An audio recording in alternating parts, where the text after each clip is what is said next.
नमस्कार दोस्तों, ढोल में पोल चैनल में आप सभी मित्रों का हृदय से अभिनंदन करता हूं। दोस्तों, आज हम देखेंगे महाभारत क्या है, महाभारत कैसे लिखा गया, कहां से प्रारंभ हुआ और इसकी जो प्रारंभिक जानकारी है वो कितनी महत्वपूर्ण है। महाभारत के हवाले से ही हम देखेंगे महाभारत किससे लिखा गया, व्यास ने कैसे लिखा, गणेश जी ने लिखा, फिर कितने जो है प्रारंभ में श्लोक थे, बाद में कितने होते गए। ये सारी जानकारी जो है बड़े संक्षेप में सार रूप में हम आपके सामने रखते हैं। दोस्तों, आपका स्वागत है। आइए जानते हैं, जानकारी आपके जानने लायक है। और महाभारत से ये दोस्तों प्रथम खंड प्रारंभ हुआ है, 6 खंड हैं। देखिए महाभारत है ये। आज आप इसके बारे में पूरी जानकारी जान पाएंगे। दोस्तों, संक्षेप में ही सार गर्भित जानकारी आपके समक्ष रखता हूँ। आइए सुनते हैं। देखिए, प्रारंभ होता है पृष्ठ 20 से, आदि पर्व है ये, प्रारंभ का आदि पर्व है।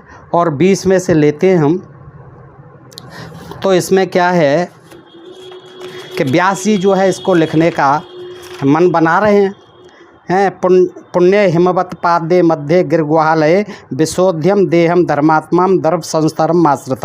हिमालय की पवित्र तलहटी में पर्वतीय गुफा के भीतर धर्मात्मा व्यास जी स्नान आदि से शरीर शुद्धि करके पवित्र हो कुछ का आसन बिछाकर बैठ जाते हैं।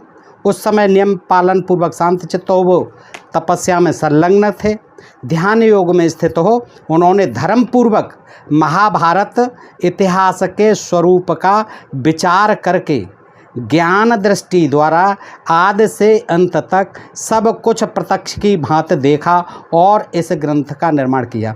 यानी कवि की कल्पना, उनके मन में कल्पना आई और एक कल्पना बना ली कि ऐसे ऐसे महाभारत को लिखना चाहिए। तो प्रारंभ कहाँ से किया? जय संहिता से, फिर भारत संहिता, इस तरह से नाम देते देते ये महाभारत आया। दोस्तों, आगे चलते हैं। प्रशस्त व्रतधारी निग्रहानुग्रह समर्थ सर्वज्ञ पराशर नंदन ब्रह्मर्षि श्री कृष्ण द्वैपायन यानी व्यास जी इस इतिहास शिरोमणि महाभारत की रचना करके यह विचार करने लगे। रचना कर ली मन ही मन में, लिखा कैसे जाए, यह विचार करने लगे कि अब शिष्यों को इस ग्रंथ का अध्ययन कैसे कराऊं, जनता में इसका प्रचार कैसे हो। जनता को भी बताना था, प्रचार करना था, शिष्यों को भी बताना था। द्वैपायन ऋषि का यह विचार जानकर लोक गुरु भगवान ब्रह्मा वहाँ तक पहुँच गई। उनकी विचार जो है ब्रह्मा जी ने सोच लिया कि अरे व्यास जी तो वहाँ बैठे बैठे महाभारत की रचना का विचार कर रहे हैं। उन महात्मा की प्रसन्नता और लोक कल्याण की कामना से स्वयं ही व्यास जी के आश्रम पर पधारे। बोले, चलो भाई हंस, चलो व्यास जी के पास चलते हैं। हिमालय की तलहटी में बैठ करके कल्पना कर रहे हैं कि महाभारत ग्रंथ कैसे लिखा जाए, इसका शिष्यों को और जनता को कैसे पहुंचाया जाए इस ज्ञान को। त्वं दृष्टां विस्मतो भूत्वा प्रांजलि प्रणतः स्थितः आसनं कल्पयामास सर्वै मुनिगणैर्वृतः। 58वां श्लोक पृष्ठ 22। व्यास जी ब्रह्मा जी को देखकर आश्चर्यचकित रह गए। अरे आप आ गए महाराज, मैं तो अभी विचार ही कर रहा था, आप तो हंस पे बैठ के आ गए। उन्होंने हाथ जोड़कर प्रणाम किया और खड़े रहे। फिर सावधान होकर सब ऋषि मुनियों के साथ उन्होंने ब्रह्मा जी के लिए आसन की व्यवस्था की, उनके लिए आसन दिया। जब वो श्रेष्ठ आसन पर ब्रह्मा जी विराज गए, तब व्यास जी ने उनकी परिक्रमा की और ब्रह्मा जी के आसन के समीप ही विनयपूर्वक खड़े हो गए। परमेष्ठी ब्रह्मा जी की आज्ञा से वे उनके आसन के पास ही बैठ गए। ब्रह्मा जी ने कहा, बैठ जाओ बेटा, खड़े खड़े थक जाओ, बिठा लिया। अच्छा, उस समय व्यास जी के हृदय में आनंद का समुद्र उमड़ रहा था। वाह, बिल्कुल उमड़ना स्वाभाविक था। ब्रह्मा जी आ गए और मुख पर मंद मंद पवित्र मुस्कान लहरा रही थी। परम तेजस्वी व्यास जी ने परमेष्ठी ब्रह्मा जी से निवेदन किया। क्या कहा? भगवान, मैंने यह संपूर्ण लोकों से अत्यंत पूजित एक महाकाव्य की रचना की है। तो कहीं तो लिखा होगा महाराज रचना की है, क्या मौखिक सुनाओगे ब्रह्मा जी को? इतनी बड़े 6 पोथन्य हैं, रचना की है, इसका मतलब आपने लिख के रखा होगा, कहीं रचना कर रखी थी आपने। लेकिन कहते हैं आगे गणेश जी को बुलाया। देखिए आता है दोस्तों, ब्राह्मण, मैंने इस महाकाव्य में, ये देख लीजिए, ये धर्म ग्रंथ नहीं है कोई, महाकाव्य। और महाकाव्य में तो कवियों की अतिशयोक्ति चलती है। हनुमान की पूंछ में लगन न पाई आग, लंका सारी जल गई गए निशाचर। अतिशयोक्ति है। कहीं करुण रस होता है, कहीं हास्य रस होता है, कहीं बीभत्स रस होता है, कहीं रौद्र रस होता है, भयानक। तो ये तो कवियों की कल्पना है, महाकाव्य है। इसको लोग जो है धर्म ग्रंथ समझ, रामायण भी महाकाव्य है। अब लोगों को क्या, लोग जो है उसे धर्म ग्रंथ मानते हैं, तो फिर इसमें नुक्ताचीनी निकालते हैं। इनको कवि कहानी की तरह, कविता की तरह लेना चाहिए। इनको धर्म ग्रंथ मान के कैसा बड़े ज्ञान की बातें, ऐसा कुछ नहीं है। क्योंकि ये प्रारंभ में देखिए कह रहे हैं कि ब्राह्मण स्वयं व्यास जी कह रहे हैं, मैंने इस महाकाव्य में संपूर्ण वेदों का गुप्ततम रहस्य और अन्य सब शास्त्रों का सार संकलित करके स्थापित कर दिया है। केवल वेदों का ही नहीं, उनके अंग और उपनिषदों का भी इसमें विस्तार से निरूपण किया है। क्या ज़रूरत पड़ी थी इतनी मेहनत करने की? वेद लोग पढ़ लेंगे, उपनिषदों को लोग आज भी पढ़ते हैं अलग अलग। आपने क्यों सबको इसमें महाभारत में घुसेड़ दिया? फिर कहते हैं इस ग्रंथ में इतिहास तो कहीं नहीं मिलता, क्योंकि इतिहास जो है तिथि होती है, सम्मत होता है, काल होता है, तिथि और डेट सब कुछ होता है, उसे इतिहास माना जाता है। पुरातात्विक साक्ष्य मिलते हैं उनके, लेकिन ऐसा कुछ पुरातात्विक साक्ष्य नहीं मिला है महाभारत का। इस ग्रंथ में इतिहास और पुराणों का मंथन करके उनका प्रशस्त रूप प्रकट किया गया है। भूत, वर्तमान और भविष्य काल की इन तीनों संज्ञाओं का भी वर्णन हुआ है। ये धीरे धीरे बता रहे हैं महाभारत के बारे में। अच्छा, आगे कहते हैं चातुर्वर्ण विधानम, ये खास बात है। चातुर्वर्ण विधानम च पुराणानाम च कृत्स्नसः तपसो ब्रह्मचर्य स पृथिव्या चंद्र सूर्यो। 65वां श्लोक, 22वां पृष्ठ। ब्राह्मण, क्षत्रिय, वैश्य और शूद्र, देखिए पैदा होने की देर नहीं हुई है, ब्रह्मा जी पैदा हुए हैं अभी और आ गए। और उनसे व्यास जी कह रहे हैं उस समय रचना हो गई थी, ब्राह्मण, क्षत्रिय, वैश्य, शूद्र सब बन गए थे। तो ब्राह्मण, क्षत्रिय, वैश्य और शूद्र, इन चारों वर्णों के कर्तव्य का विधान है। अधिकारों का विधान नहीं है, कर्तव्यों का विधान। पुराणों का संपूर्ण मूल तत्व भी प्रकट हुआ है। ये पुराणों में यही कहानियाँ हैं सारी, पुराणों का मूल तत्व भी प्रकट हुआ है। तपस्या एवं ब्रह्मचर्य के स्वरूप, अनुष्ठान, फलों का विवरण, पृथ्वी का निर्माण, चंद्रमा, सूर्य, ग्रह, नक्षत्र, तारा, सतयुग, त्रेता, द्वापर, कलयुग, इन सब के प्रमाण और प्रमाण ऋग्वेद, यजुर्वेद, सामवेद और इनके आध्यात्मिक अभिप्राय और अध्यात्म शास्त्र का इस ग्रंथ में विस्तार से निरूपण किया गया है। लोक पावन तीर्थों, वो तो भरे पड़े हैं, तीर्थों की महिमा, देशों, नदियों, पर्वतों, वनों और समुद्रों का भी इसमें वर्णन किया गया है। हाँ, ब्रह्मा जी ने कहा, ये सुन के व्यास जी, संसार में विशिष्ट तपस्या और विशिष्ट कुल के कारण, विशिष्ट तपस्या और विशिष्ट कुल के कारण जितने भी श्रेष्ठ मुनिजन हैं, उनमें मैं तुम्हें सर्वश्रेष्ठ मानता हूँ, क्योंकि तुम जगत, जीव और ईश्वर तत्व का जो ज्ञान है उसके ज्ञाता हो तुम। ब्रह्मा जी ने पुल बांध दिया तारीफ की। मैं जानता हूँ कि आजीवन तुम्हारी ब्रह्मवादिनी वाणी सत्य भाषण करती रही है और तुमने अपनी रचना को काव्य कहा है। हाँ, देखिए ब्रह्मा जी ने भी समर्थन कर दिया कि आपने अपनी रचना को धर्म ग्रंथ नहीं कहा है, आपने अपनी रचना को काव्य कहा है, कविता का कहा है, महाकाव्य कहा है। इसलिए अब यह काव्य के नाम से ही प्रसिद्ध हो गई, लेकिन बाद में इसको धर्म ग्रंथ का रूप दे दिया गया कहते हैं। लेकिन ब्रह्मा जी भी कह गए कि हाँ भाई ये काव्य ही कहलाएगा, और आपने बता दिया कि ये काव्य है। अस्य काव्यस्य कवयो न समर्था विशेषणे ग्रस्तस्य शेषत्राश्रय एवाश्रमा। 73वां श्लोक। संसार के बड़े से बड़े कवि भी इस काव्य से बढ़कर कोई रचना नहीं कर सकेंगे। ठीक वैसे ही जैसे ब्रह्मचर्य, वानप्रस्थ और संन्यास तीनों आश्रम अपनी विशेषताओं द्वारा गृहस्थाश्रम से आगे नहीं बढ़ सकते। मुनवर, अपने काव्य को लिखवाने के लिए तुम गणेश जी का स्मरण करो। हाँ, एक सलाह दे गए ब्रह्मा जी, बोले ये बहुत अच्छा लिखा है आपने, जो कुछ भी है जगत के कल्याण के लिए लिखा है, आप तुरंत गणेश जी को बुलाओ। गणेश जी जो है बड़े पढ़े लिखे थे, उनके पास कलम दबात सब रहती थी, तो तुरंत जो है ब्रह्मा जी व्यास जी से इस प्रकार संभाषण करके अपने धाम ब्रह्मलोक को चले गए। तदनंतर सत्यवती नंदन व्यास जी ने भगवान गणेश का स्मरण किया और स्मरण करते ही भगत वांछा कल्पतरु विघ्नेश्वर श्री गणेश जी महाराज वहाँ तुरंत आए। जैसे ही उनको याद किया तुरंत पधार गए। गणेश जी महाराज जहाँ व्यास जी विद्यमान थे वहीं आ गए। व्यास जी ने गणेश जी का बड़े आदर और प्रेम से स्वागत सत्कार किया और वे जब बैठ गए तब उनसे कहा, गणनायक, आप मेरे द्वारा निर्मित इस महाभारत ग्रंथ के लेखक बन जाइए।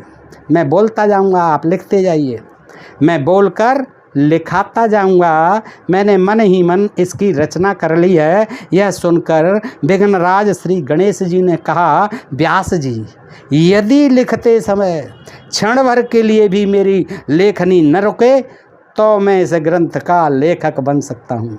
अपनी शर्त रख दी गणेश जी ने कि महाराज मैं लिख तो दूंगा, लेकिन आपको 1 मिनट जो है रुकना नहीं है। नॉन स्टॉपेज, बिल्कुल धारावाहिक चलता रहना चाहिए, कंटिन्यूअस आपका जो है प्रवचन मैं लिखता जाऊंगा। व्यास जी ने गणेश जी से कहा, बिना समझे किसी भी प्रसंग में एक अक्षर भी नहीं। हाँ, मैं बोलता जाऊंगा, लेकिन महाराज बिना समझे कोई प्रसंग मत लिख देना, एक अक्षर भी मत लिख देना, समझते भी जाना है आपको। गणेश जी ने ओम कहकर स्वीकार किया और लेखक बन गए। लो जी, लेखक मिल गए। यदि तब व्यास जी भी कुतूहलवश ग्रंथ में गांठ लगाने लगे। वे ऐसे ऐसे श्लोक बोल देते जिनका अर्थ बाहर से कुछ होता और भीतर कुछ, और इसके संबंध में प्रतिज्ञापूर्वक श्री कृष्ण द्वैपायन मुनि ने यह बात कही है, अष्टो श्लोक सहस्राणी अष्टो श्लोक शतानी च अहम वेद शुको वेत्ति संजयो वेत्ति वा नवा 81वां श्लोक। इस ग्रंथ में देखिए, खुद व्यास जी कहते हैं इस ग्रंथ में 8800, समझने की चीज़ है दोस्त, ध्यान से सुनो। कहाँ से प्रारंभ हुआ? प्रारंभ में 8800 श्लोक लिखे। आगे चलते हैं दोस्तों। यह भारत पुराण, उसका नाम रखा भारत पुराण।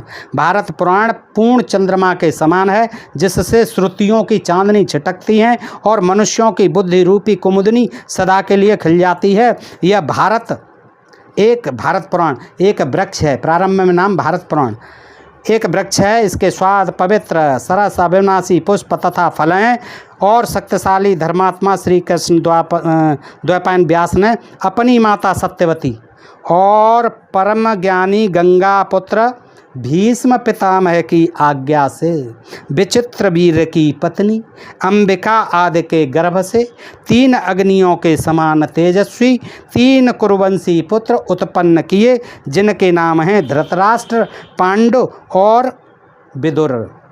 ये श्लोक है दोस्तों। मातुर निर्योगाद धर्मात्मा गांगेयश्च धीमतः क्षेत्रीय विचित्र वीर से कृष्ण द्वैपायन पुरा। ये वो क्या है? ये कहते हैं प्रारंभिक नियोग से ये उनसे 3 पुत्र पैदा हुए। कौन? धृतराष्ट्र, पांडु और विदुर। पूरा महाभारत फिर इन्हीं के ऊपर चलता है। आगे क्या होता है दोस्तों? तदनंतर व्यास जी ने उपाख्यान भाग को छोड़कर 24,000 श्लोकों की भारत संहिता बनाई। 8,800 श्लोक से फिर 24,000 श्लोकों की भारत संहिता नाम था। दोस्तों ध्यान से सुने, 24,000 श्लोक, 8,800 से भारत पुराण प्रारंभ किया।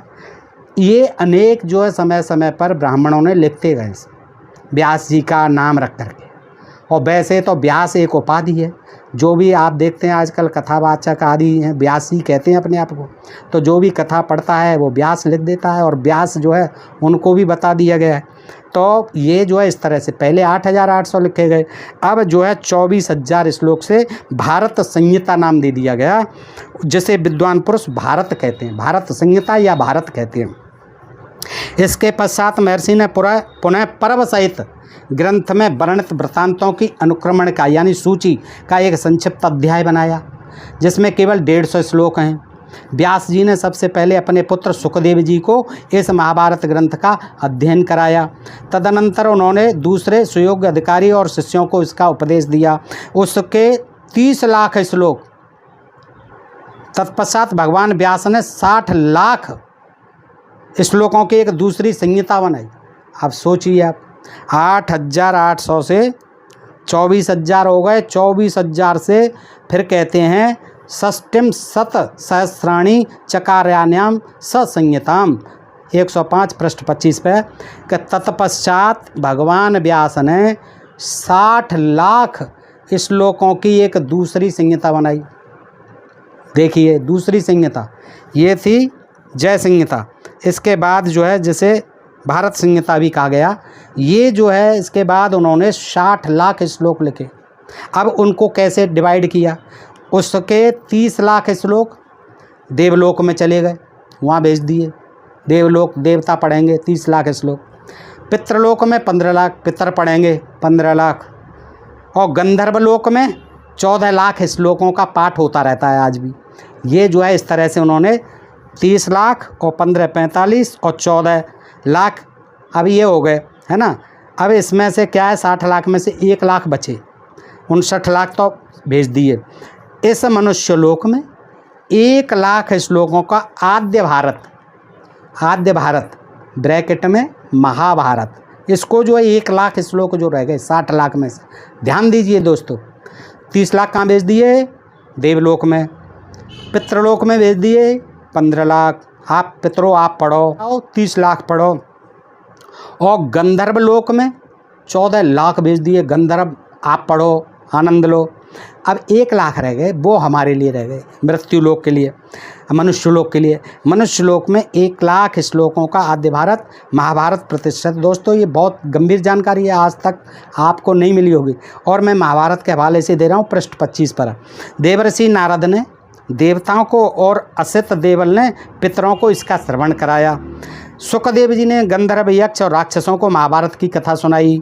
परंतु इस मनुष्य लोक में संपूर्ण वेद वेत्ताओं के शिरोमणि व्यास शिष्य धर्मात्मा वैशंपायन जी ने इसका प्रवचन किया है। ये शिष्य थे व्यास जी के, वैशंपायन जी, इन्होंने ये ग्रंथ सुनाया है हम लोगों को। मुनवरों वही 1 लाख श्लोकों का महाभारत आप लोग मुझसे श्रवण कीजिए। ये 1 लाख श्लोकों का जो हमारे पास है 6 खंड, ये 1 लाख श्लोक रह गए। ये तो कृपा हुई उनकी कि डिवाइड कर दिए उन्होंने, 1 लाख ही हमारे लिए रह गए। दुर्योधनो मन्मन्नो महाद्रुमः स्कंदकर्ण शकुनिस्तस्य शाखा दुशासन पुष्यफले समृद्धे मूलम राजा धृतराष्ट्रो मनीषी 110। दुर्योधन क्रोधमय विशाल वृक्ष के समान है, दुर्योधन क्रोधमय विशाल वृक्ष के समान है। इस महाभारत का मुख्य पात्र कर्ण स्कंद शकुनी शाखा हैं, दुशासन समृद्ध फल पुष्प हैं, अज्ञान देते अज्ञानी राजा धृतराष्ट्र इसके मूल हैं। युधिष्ठिरो धर्ममयो महाद्रुमा स्कंदो अर्जुनो भीमसेनो अस्य शाखा माद्री सुतो पुष्य फले समृद्धे मूलम कृष्णो ब्रह्मच ब्राह्मणाश्च 111 श्लोक पृष्ठ 26। युधिष्ठिर इस महाभारत रूपी वृक्ष की धर्म में विशाल वृक्ष हैं, अर्जुन स्कंद है, भीमसेन शाखा और माद्री नंदन सहदेव नकुल इसके समृद्ध फल पुष्प हैं। श्री कृष्ण वेद और ब्राह्मण ही इस वृक्ष की जड़ हैं। ब्राह्मण जरूर आएंगे, ब्राह्मणों का तो सब मामला ही है इसमें।